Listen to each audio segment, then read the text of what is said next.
Hello students, आपको मैंने अपने पिछले लेक्चर में जेनेटिक्स की टर्मिनोलॉजी के बारे में विस्तार से बताया था। आज हम मेंडल्स लॉ ऑफ इनहेरिटेंस, इसमें 3-4 लेक्चर मैं दूंगा। तो उसका first lecture general account regarding the Mendel, मतलब मेंडल के बारे में सामान्य बातें, उनका बर्थ, उनका रिसर्च, उनके पेपर्स, इन सब के बारे में मैं आपको विस्तार से बताऊंगा। तो सबसे पहले हिस्ट्री ऑफ मेंडल। मेंडल का पूरा नाम ग्रीगर जॉन मेंडल था। डेट एंड प्लेस, जन्म व स्थान की डेट 20 जुलाई 1822 में मोराविया ऑफ ऑस्ट्रिया में वो पैदा हुए थे। लेकिन अब मोराविया जो है वो चेकोस्लोवाकिया कंट्री के अंदर आता है। It's a very important point. दूसरा, date and place of death 6 जनवरी 1884 को ब्रन सिटी है, बहुत बड़ा, जो ऑस्ट्रिया हंगरी में आता है, परंतु अब उसको ब्रनो के नाम से और चेक रिपब्लिक में वो कंट्री में आता है। उन्होंने किस पौधे पर काम किया? एक्सपेरिमेंटल प्लांट्स, पी प्लांट, जिसका बॉटनिकल नेम पाइजम सटाइवम है। पब्लिकेशन, उन्होंने जो अपने पेपर बनाया था वो उन्होंने प्रेजेंट किया था 1865 में, लेकिन उसमें जो प्रकाशित हुआ था शोध ग्रंथ में वो 1866 में हुआ था। और उनका ड्यूरेशन ऑफ वर्क, कब उन्होंने काम किया, रिसर्च का काम किया, 1856 से लगा करके 1863 तक उन्होंने इसके बारे में रिसर्च की। मेंडल की प्रारंभिक शिक्षा मोराविया में प्रारंभ हुई। बाद में इन्हें ओलमर्ड्स की एक शिक्षण संस्था में प्रवेश दिलाया गया, किंतु खराब स्वास्थ्य व आर्थिक कारणों से इनको छोड़ना पड़ा। और उसके बाद ये ऑस्ट्रेलिया में ब्रन शहर के एक मठ है, वहाँ पर उसमें पादरी के रूप में काम करने लगे और वहीं पर उनको उनके नाम के सामने जो ग्रेगर लिखा है ये उपाधि इनको वहीं पर मिली। कुछ समय तक पादरी के रूप में कार्य करने के पश्चात वियना सिटी है जाकर वहाँ पर उन्होंने मैथ्स की, नेचुरल साइंस की 3 वर्षों तक अध्ययन किया और 1854 में वह पुनः ब्रन लौट आए। वह हाई स्कूल में विज्ञान के शिक्षक के रूप में कार्य करने लगे। तो वहाँ पर उनके पास अपना अध्यापन कार्य करने के बाद काफ़ी समय बचता था, तो उन्होंने खाली समय का उपयोग करते हुए मठ के पास ही ज़मीन पर अपने मटर के पौधे उगाने शुरू किए और उन पर परीक्षण करना शुरू किया। और परीक्षण करने की जो तकनीकी उन्होंने खोजी वह बहुत ही महत्वपूर्ण थी और उस तकनीक को बोलते हैं संकरण और इंग्लिश में कहते हैं हाइब्रिडाइजेशन।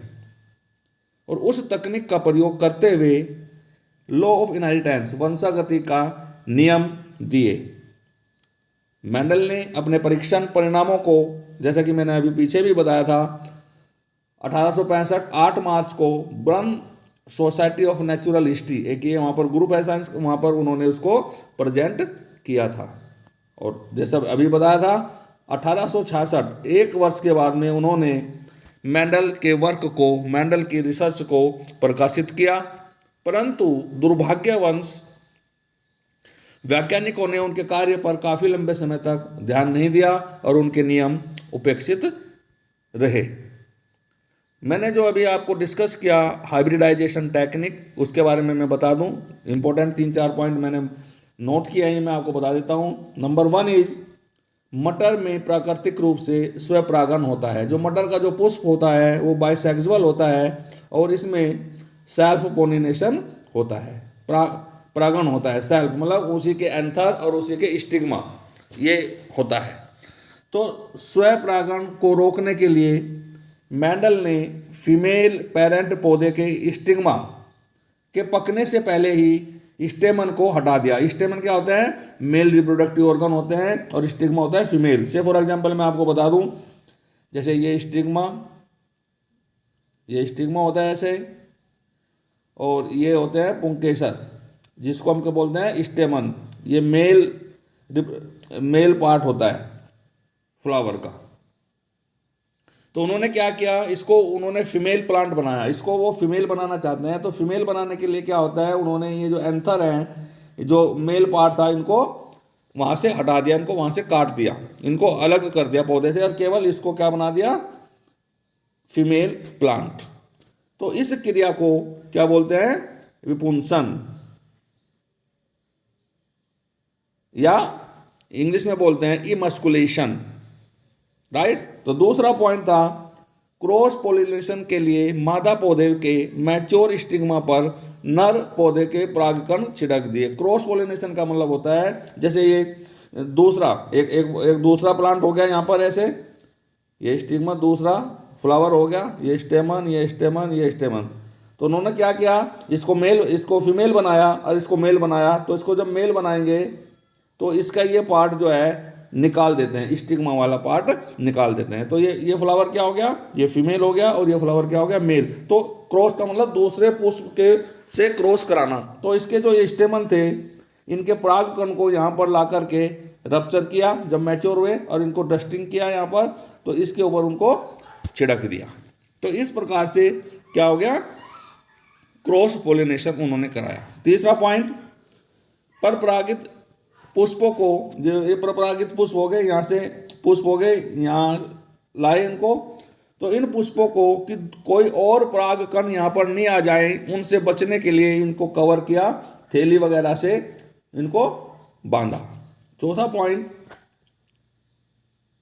इनसे प्राप्त बीजों को, जो इनसे बीज प्राप्त हुए हैं, मेंडल ने अलग अलग रखकर पौधे उगाए और अलग अलग कैरेक्टर्स का अध्ययन किया। अब क्वेश्चन ये आता है कि मेंडल ने मटर का पौधा ही क्यों चुना? उसके लिए निम्न कारण जो है, नंबर 1, इस पौधे का जीवन चक्र अल्प आयु का होता है, जिससे कम समय में ज़्यादा पीढ़ियों का अध्ययन किया जा सके। इसका मतलब ये हो गया, जैसा एक ये प्लांट है, इस पर रिसर्च किया, इसके सीड हमें प्राप्त हो गए, फिर इसके सीड हमने उगाए, फिर हमें इसके सीड प्राप्त हो जाएंगे, फिर अगर, तो इसका मतलब क्या है, हम ज़्यादा एक्सपेरिमेंट्स बहुत कम समय में कर सकते हैं। दूसरा, यह एक उभयलिंगी पौधा है, जो मैंने अभी बताया था, बाइसेक्सुअल है, जिसमें मादा और नर जो रिप्रोडक्टिव ऑर्गन्स होते हैं, जो जननांग होते हैं, वो एक ही पौधे में होते हैं। मैंने अभी पीछे आपको विस्तार से ये चीज़ बताई है। तीसरा, इस पौधे में स्वपरागण होता है, सेल्फ पोलिनेशन, उसी के एंथर उसी का स्टिग्मा, जिससे हर पीढ़ी के लक्षण समान होते हैं। तो मेंडल ने स्वपरागण रोकने के लिए पौधे के फूलों से पुंकेसर हटा दिए। ये भी मैंने आपको अभी पीछे डिस्कस किया था। अब मेंडल ने कौन कौन से कैरेक्टर का अध्ययन किया? वो कैरेक्टर्स, उनको क्या बोलते हैं? विपर्यासी लक्षण। विपर्यासी लक्षणों को इंग्लिश में कहते हैं कंट्रास्टिंग कैरेक्टर्स।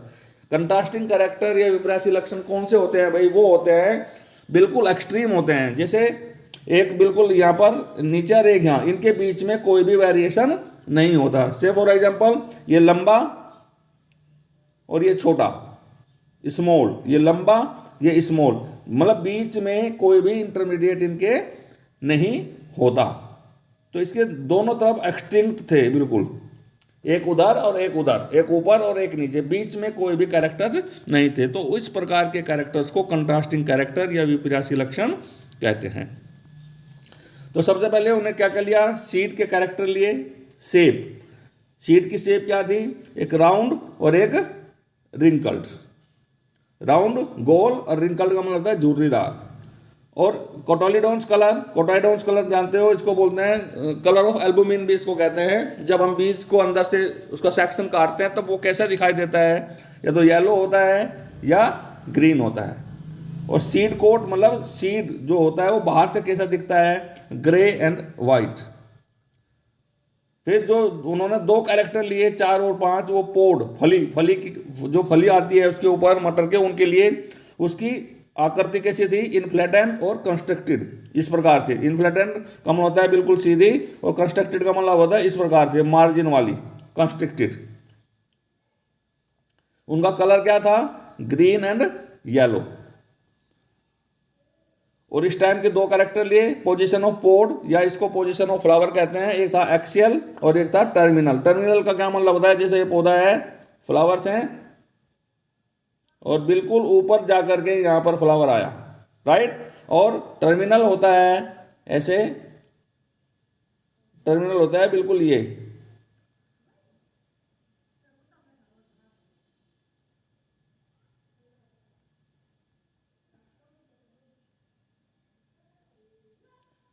टर्मिनल होता है ये यहाँ साइड में पुष्प आगे, या टर्मिनल बिल्कुल ऊपर, ये बिल्कुल ऐसे प्रकार से होता है।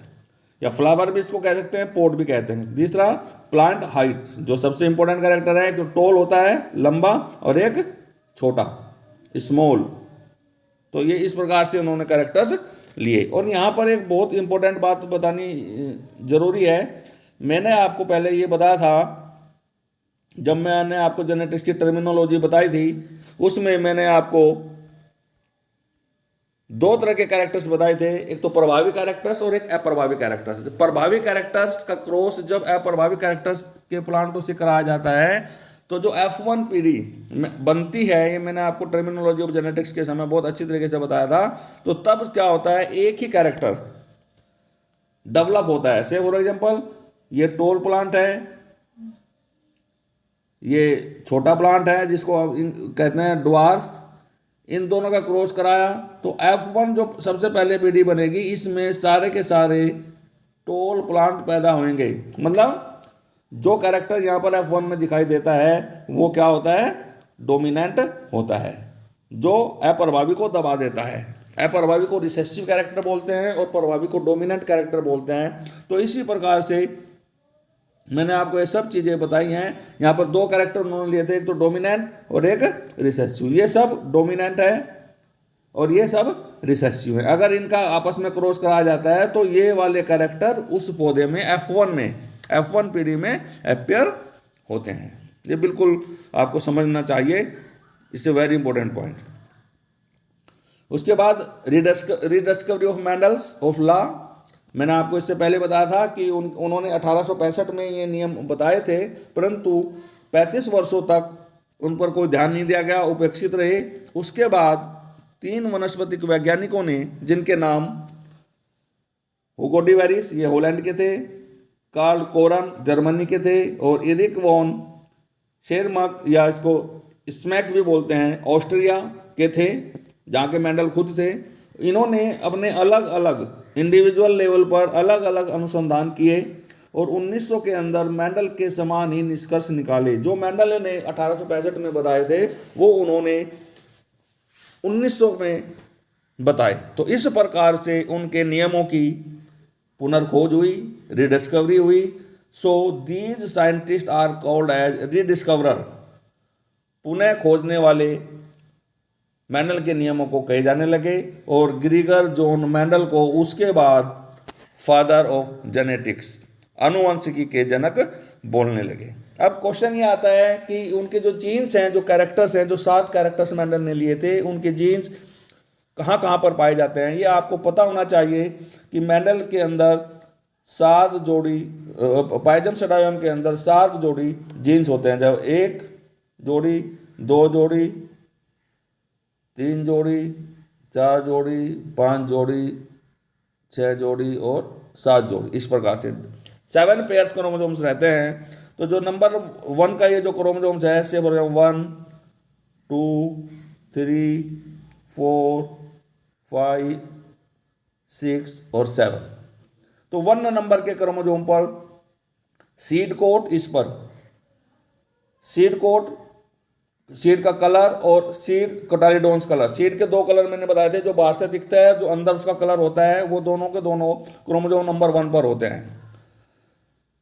क्रोमोसोम नंबर 4 पर, 2 और 3 पर कोई भी जीन्स नहीं होते जो मेंडल ने कैरेक्टर लिए से उनके।